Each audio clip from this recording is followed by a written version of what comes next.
And welcome to another Retro Core.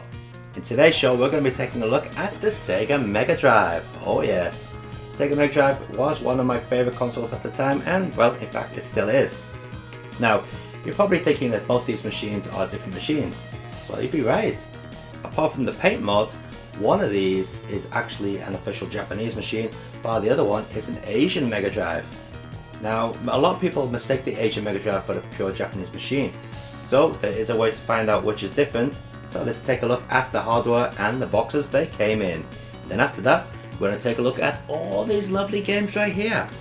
Oh yes. So I hope you enjoyed today's show. Sit back, get yourself some drinks and some snacks while we take a look at the Sega Mega Drive. Sega Mega Drive.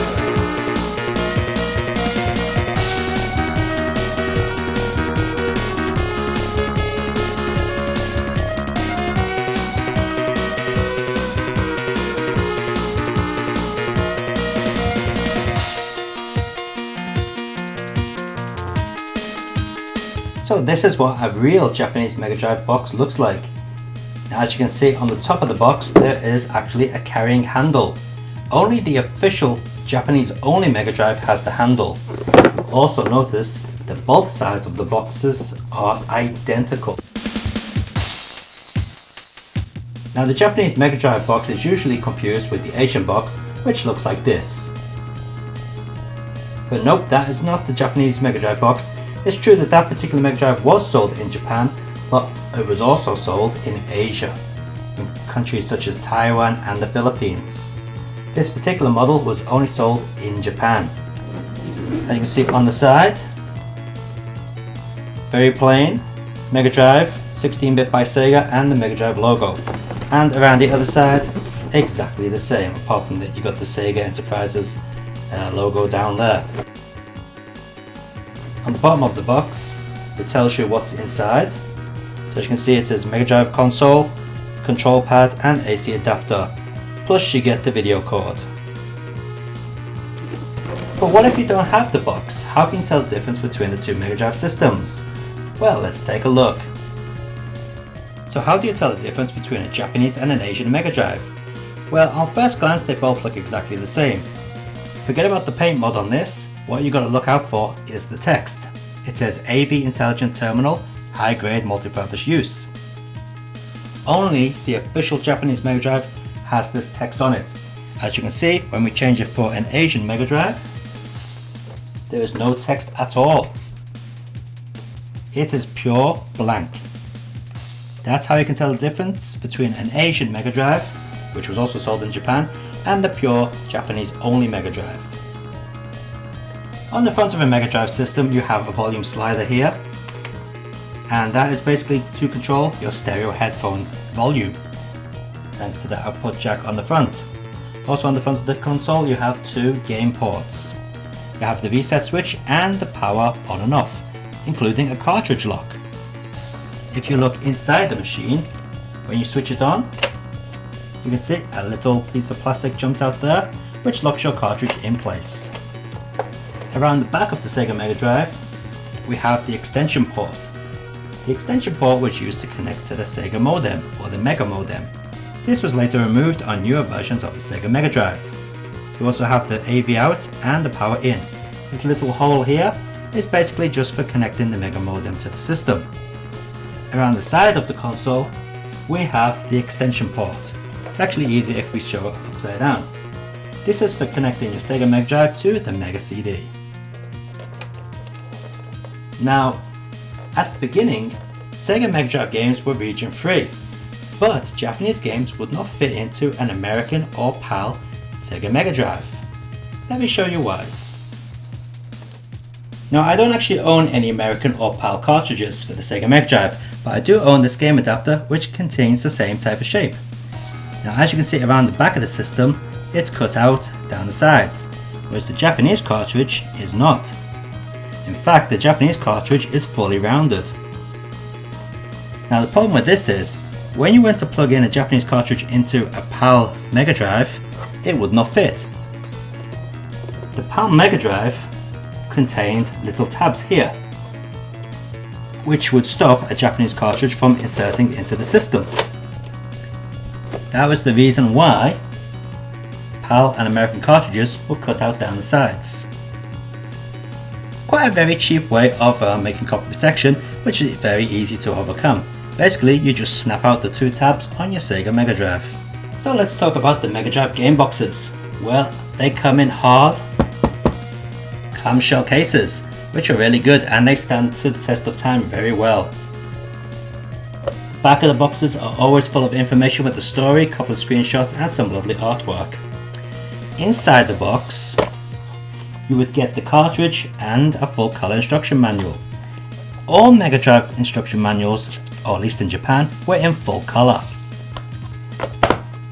As you can see, they are full of loads of lovely artwork, giving you the basic story of the game, as well as how to play the game, and various hints and tips, as well as character BIOS. And at the back of a Mega Drive instruction manual, you always got some sort of advertisement for a new game, or rules on how to handle your cartridge. Now, there are actually other types of Asian Mega Drive cartridges, such as the ones sold in the Philippines. They're also called Mega Drive, and as you clearly see, it states it's NTSC. Now, the difference between these and the Japanese cartridges is that these are kind of designed similar to the PAL cartridge format, or the American cartridge format, come to think of it, with the dark black grid design. 16-bit cartridge for sale in Asia, except Japan and Korea. Of course, Korean had their own version as well. The back of the box is all in English, and what's funny is the cartridge is actually the same shape as a Japanese Mega Drive cartridge, but with that funky Mega Drive logo. Inside you usually got two different manuals. One manual would be in English and of course black and white, and the other manual would be in Chinese.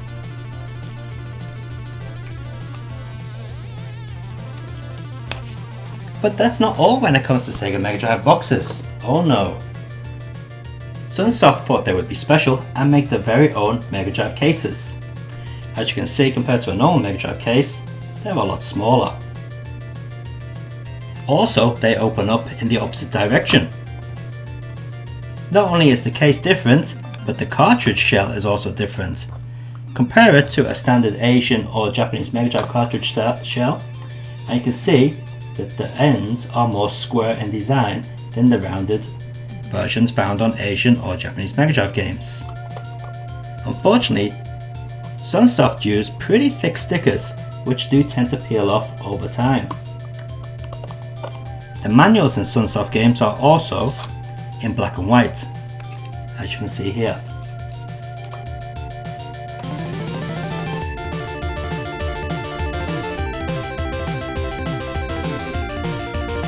Sega Mega Drive. So I hope that makes it a bit more easier to now distinguish between a true Japanese Mega Drive and the Asian Mega Drive that was sold in Japan and all over the rest of Asia, in NTSC countries that is. So with that out of the way, let's take a look at some games. Now I've got a good collection of games here. Which one shall we look at first? Well, let's kick it all off with one of my personal favourites from back in the day, Twinkle Tale.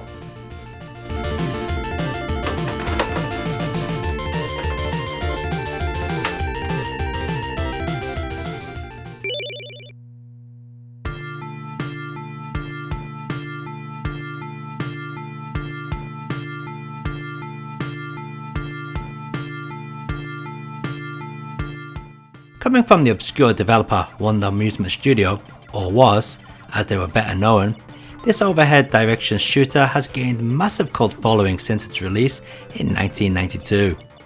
You control a young witch named Saria, who's on a quest to recover the lost magical stones.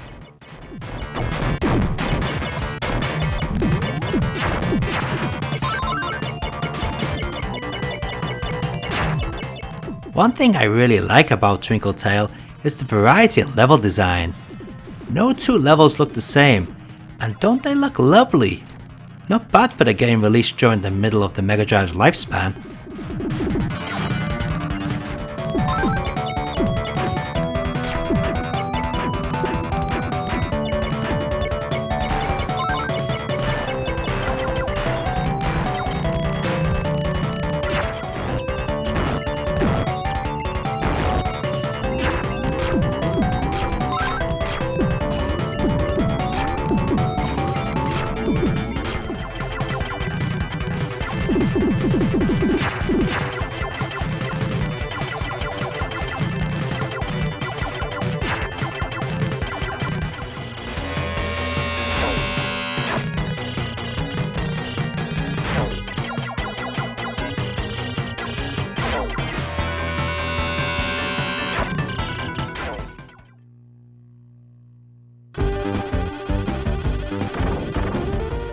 Advanced Buster Hawk Glay Lancer is a 1992 developed shooter by one of my favourite small Japanese developers or publishers, Nippon Computer Systems Masaya.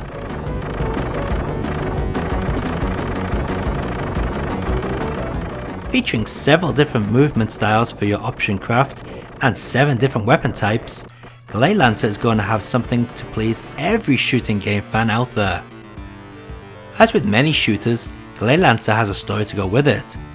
In this game though, you get a crapload of anime style cutscenes to explain the plot. Very impressive for the Mega Drive game. The main plot goes like this. You play as Alisia, a 16-year-old starfighter pilot of the Earth Federation. A war breaks out between humans and an unknown alien race in the year 2025. Lucia's father, Ken, a high-ranked admiral in the Federation Navy, is captured after his ship has warped out of the combat zone. Lucia is heartbroken after hearing about her father's disappearance, so she decides to hijack the prototype ship, the CSH-01XA Glay Lancer, with the help of her friend Team. And off they go to find her father. What this results in is an excellent shooter for your Sega Mega Drive, and just check out that amazing soundtrack.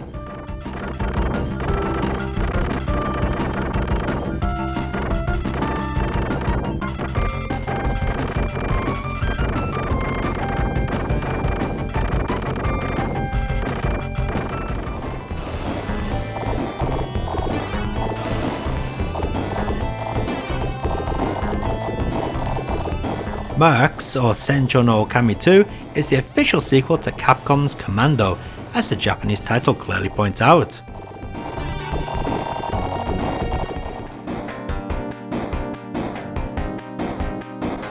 Sega, who handled this Mega Drive port, felt that porting just the original arcade game wasn't enough, so they went and added an original mode too, in which you can buy power-ups with your collected medals and recruit extra members for your team. But you have to be very careful on who you decide to give the power-ups to, because not all members of your new team are equal. Some are best suited to certain areas. Personally, I love the flamethrower guy. He fits in anywhere.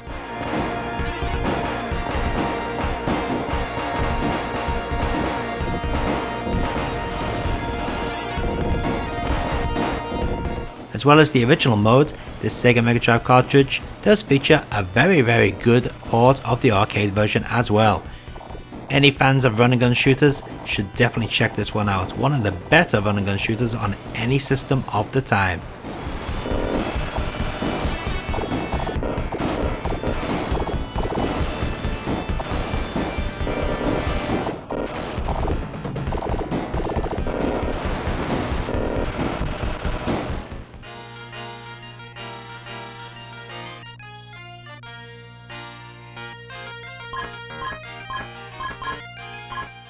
When you think of Namco, the last game type to pop into your head is a puzzle game, but that's exactly what Mega Panel is.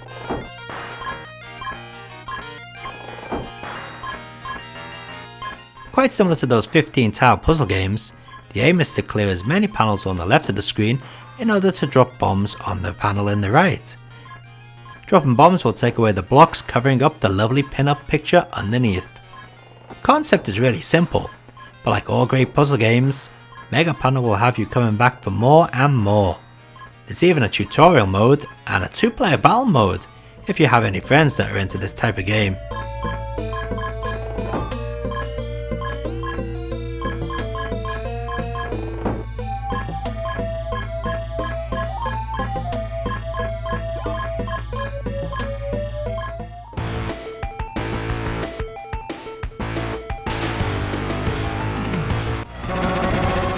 Vic Tokai are a very strange company.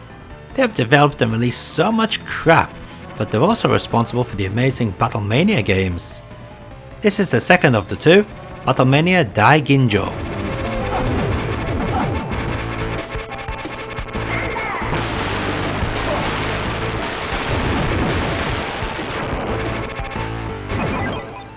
Just like the first game, we have our two sister heroines, Mania Otori and Maria Hanada, flying across the screen armed to the teeth, ready to blow anything away in sight.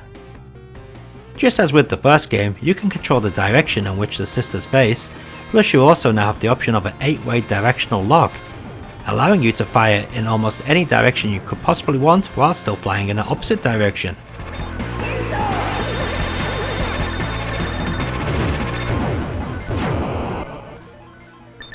Throughout the game there are so many cutscenes as well, which really enhance the comedic atmosphere of this game.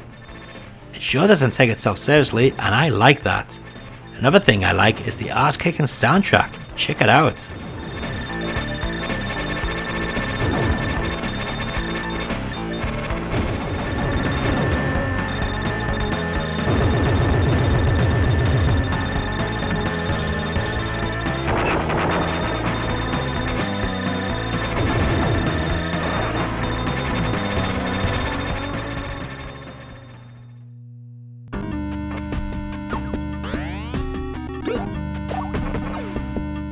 Mamono Hunter Makkai Kara no Tenkosei is one of those games that feels mediocre at first, but delve a little bit deeper and you'll find an excellent challenging platformer.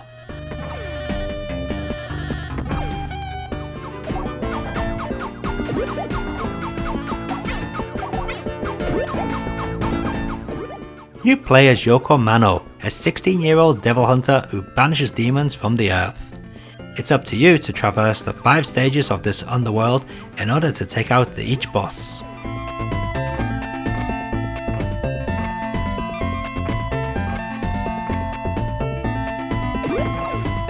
In this game though, you really must take your time. Rushing through the stages is not going to help you. Taking your time and making good use of your sword's shield attack is the only key to success. On your travels you'll come across many different enemy types, which I really do like. It makes a change from the typical palette swaps that you see in so many other games. Then there's the soundtrack. Some of the music used within this game is amazing. Take a listen. I'm sure you're gonna like it.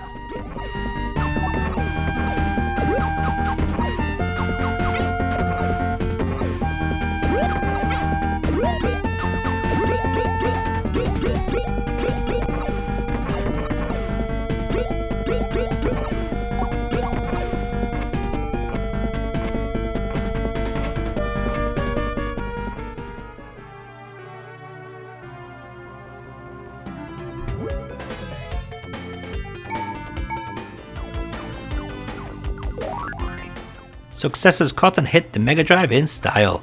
This 3D Space Harrier-like shooter pushes the Mega Drive to new heights with its graphical trickery. No longer is Cotton stuck in a side-scrolling world. Unfortunately, this new viewpoint, amazing that it is, does make the game a little tricky to play. Targeting the enemies can be hit and miss at times, plus it's difficult to avoid oncoming attacks. Still, it's far more playable than Rainbow Cotton on the Dreamcast, which also uses the third-person perspective.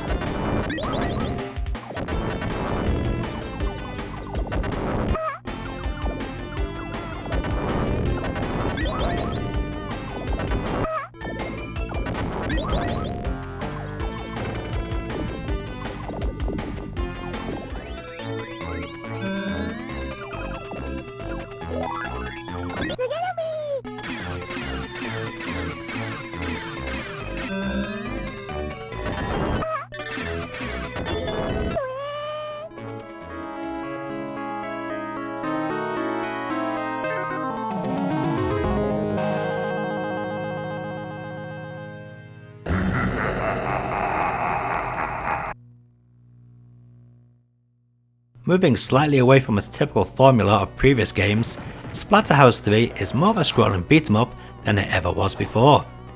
Now Rick is free to move around the stage rather than being stuck on a 2D plane. The game also has various routes to take. In fact, these routes are the key to the game's plot. Each stage is timed, meaning that you must find your way to the exit through the maze-like mansion and complete the goals in order to save your wife and son, in order to see the game's true ending. If the timer runs out, that's okay. You won't lose a life or anything like that, but your family will be slaughtered, leaving you to witness the bad ending.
Ported from Sega's System 24 arcade board, Crackdown on the Mega Drive is a fairly respectable port.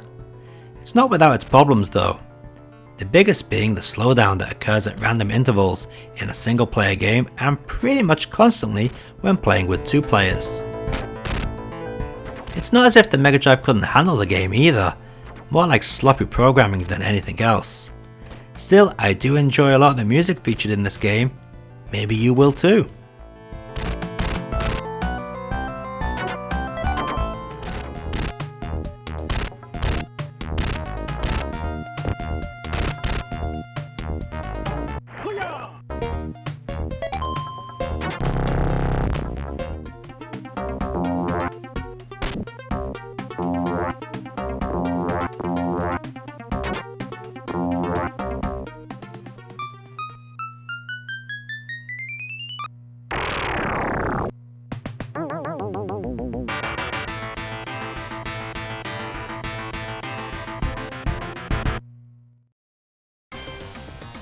So 9 games down and 8 more to go. So let's get back into looking at all those Sega Mega Drive games, and I think we will continue with a good old classic. Maybe not as good as the original, or the second game even, but still a classic, Golden Axe 3.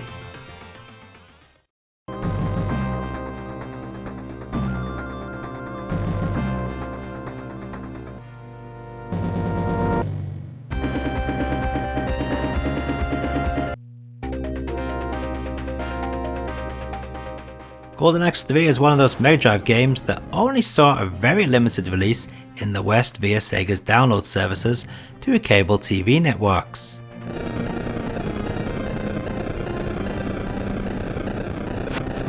Now I did say this was a classic, but not because it's good, oh no, but because of its strange release.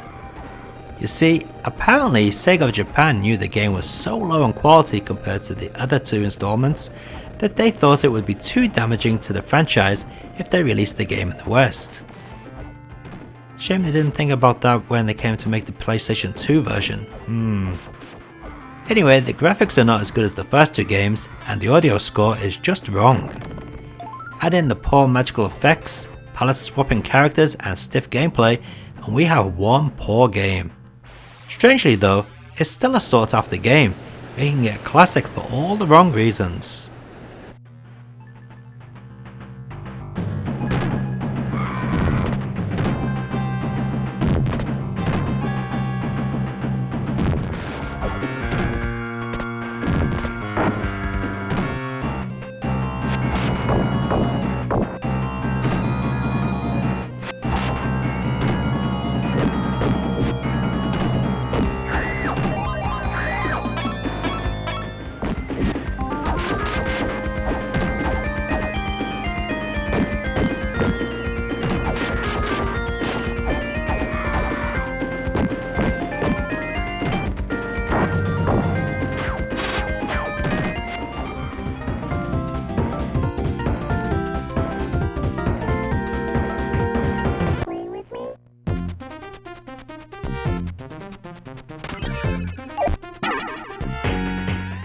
There was once a time when it looked as if Ristar was never going to be released.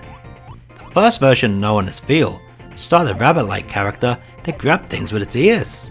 This was way back in 1992. The game went through many design changes and finally arriving in 1995 as a Ristar.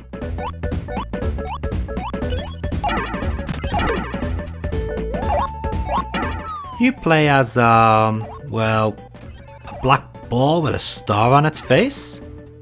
Whatever it is, it likes to grab things in order to kill them.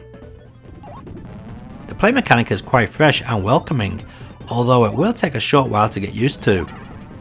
The platforming action in Ristar is solid and, to be honest, quite challenging at times. I just love the way he has to swing himself from place to place. It's so addictive. The music is also pretty addictive with its upbeat jolly tunes. There's even a track with vocals, although the quality is pretty poor, to be honest.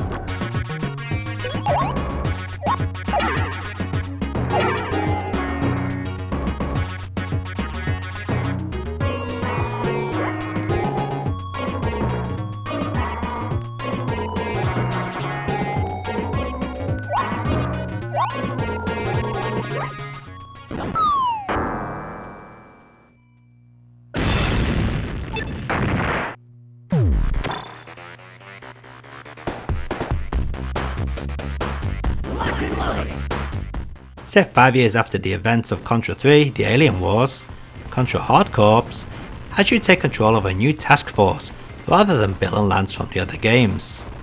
These new characters are fine, however, do we really need a Wolfman?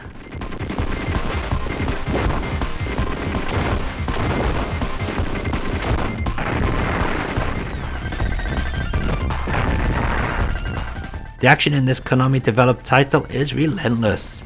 You are constantly kept on your toes, blowing away all manner of graphically wonderful enemies. There are also points throughout the game where you are given a choice on which direction you'd like to take. This is fantastic as it expands the replay possibilities, trying to find all the possible stages.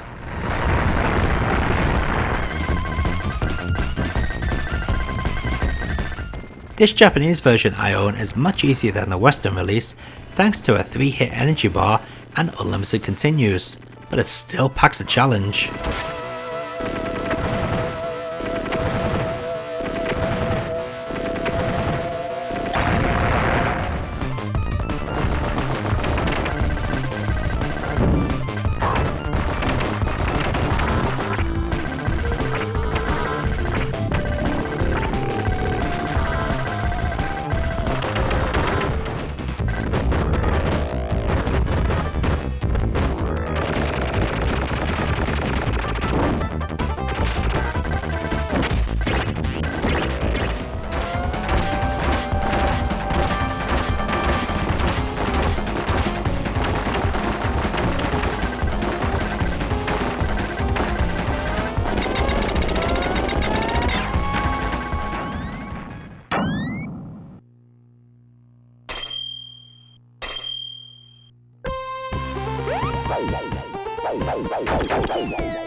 Rocket Knight Adventure was Konami's cash-in on the Sega Mega Drive. Seeing just how well the hardware was selling in the West, Konami finally decided it wanted a piece of the pie and released its first Sega console game in 1993. And what a game to debut with! At the time, the graphics were easily some of the best seen on the Mega Drive.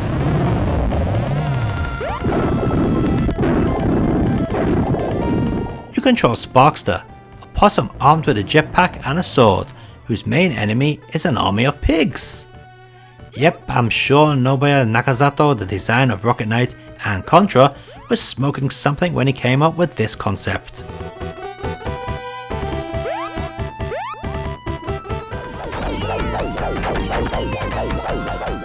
The gameplay is fantastic in Rocket Knight Adventure.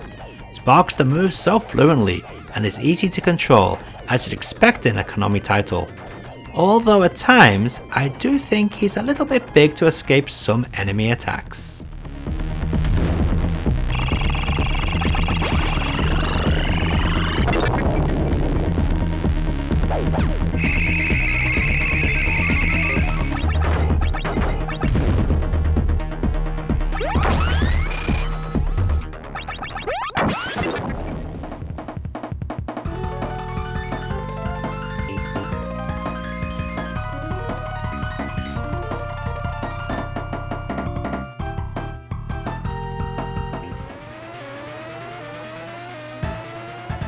Not to be outdone by Nintendo and their Super FX chip, Sega went and produced the Sega Virtual Processor, a Samsung DSP, not a Hitachi SH1 as many seem to think.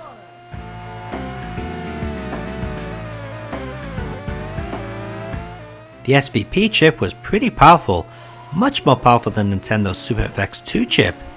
The problem was that it cost so much. This is why Virtua Racing was the only game to utilize the chip.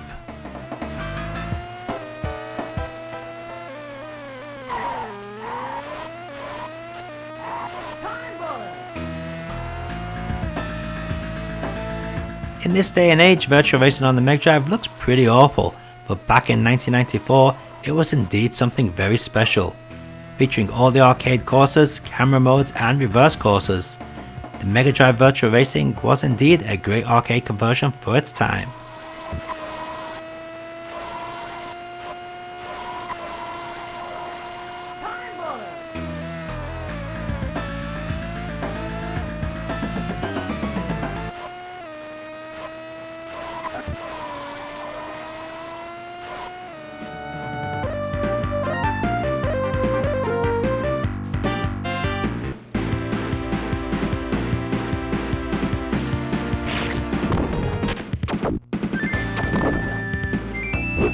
The official follow-up to Super Shinobi, also known as Revenge of Shinobi, has you take the role of Joe Musashi once more as he takes on the evil Neo-Z organization once again.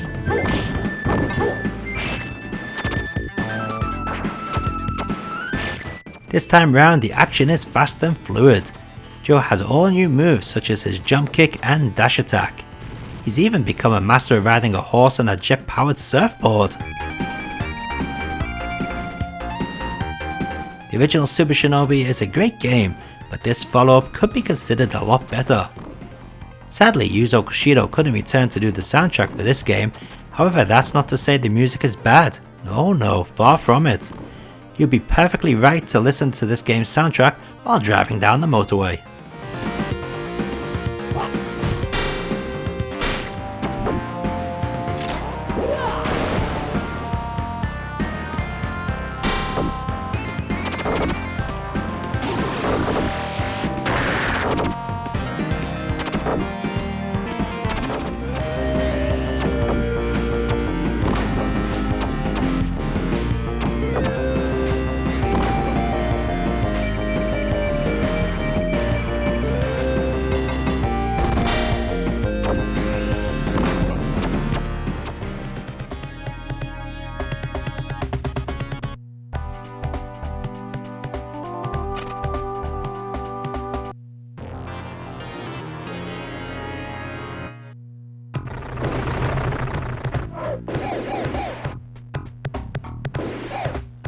Rolling Thunder 2 is set in the 1990s.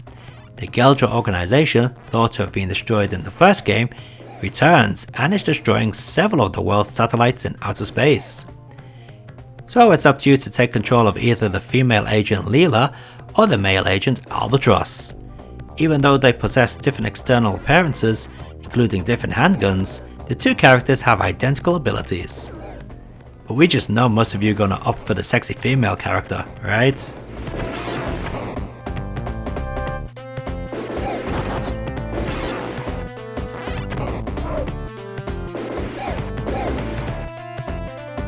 As with the original game, both Leela and Albatross can only take 2 physical hits from enemies and 1 hit from a bullet or other projectile such as a laser, resulting in immediate death for them. This makes the game incredibly challenging, resulting in some very quick reflex jerking.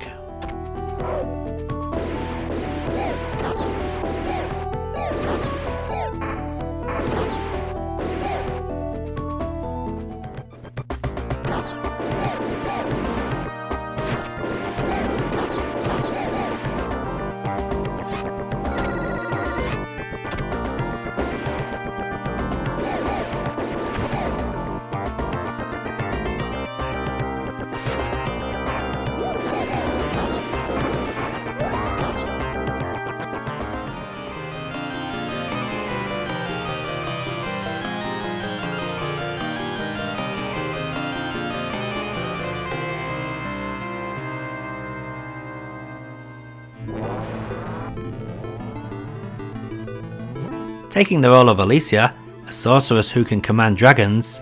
Game Arts, the developers of Alisia Dragoon, really knew how to make an action-packed game. At first you may think this game is really tough, but in reality, it's one of those games where you have to take your time, a little bit like Mamono no Hunter Yoko, which we saw before. Blasting through the levels is bound to end up in death.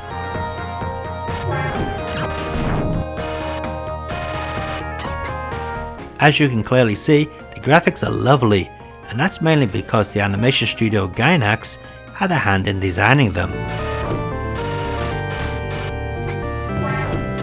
And let's not forget about that soundtrack, which was done by Meccano Associates, who also had a hand in the Sylphid soundtrack, which was also pretty good.